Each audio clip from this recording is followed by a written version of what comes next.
Hoxe, Día Mundial do Ictus, concienciouse a poboación sobre esta doenza. Profesionais e voluntarios da Asociación Dano Cerebral Santiago afondaron na importancia da prevención e da detección dos síntomas. O 29 de outubro conmemorase o Día Mundial do Ictus, xornada coa que se busca concienciar sobre a importancia de actuar a tempo ante unha das principais emerxencias sanitarias que afectan a poboación.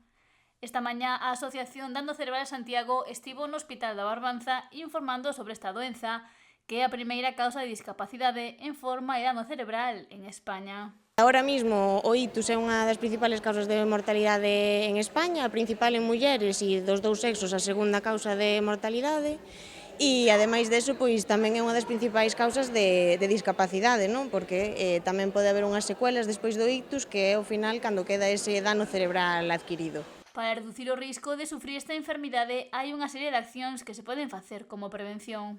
Actuar sobre eses factores de risco, sobre todo que son modificables, que son os que están máis relacionados pois cos hábitos de vida, non? Pois o tema do tabaquismo, unha alimentación saudable, o sedentarismo, bueno, pois todos os factores de risco que se poden de algunha maneira evitar. Outra das cuestións claves nas que afondaron é na detección dos síntomas do ictus. Está como método para identificalo o que lle chamamos as 3 Fs, que sería a fala, a forza e a faciana, que son así como un pouco os 3 aspectos os que hai que prestar atención, non? Pois dificultades á hora de falar, dificultades á hora de facer esforzos, non? Pois non ser capaz de soster os brazos arriba durante 10 segundos, máis ou menos, e despois tamén pois notar unha sensación de non ser capaz de sorrir completamente, non? Pois tamén sería un síntoma de alarma. E sobre todo ante eles, pois o máis importante é o tempo, non? Actuar o antes posible para intentar evitar que haxa algunha secuela ou se as hai, pois que sexan as menos posibles. Secuelas que na miran de parte dos casos derivan en dano cerebral adquirido.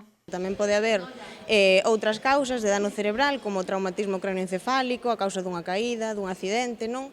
Pero sí que case 85% dos casos de dano cerebral adquirido é a causa dun ictus, o sea que a gran maioría pois sí que son a causa de un ictus. Aínda que poden paliarse con diferentes tratamentos. Da Asociación de Dano Cerebral de Santiago e ali pois hai buenos servicios para diferentes momentos, non, nos que se atopen as persoas que acaban de ter o ictus pois teñen un servicio de rehabilitación, de atención especializada.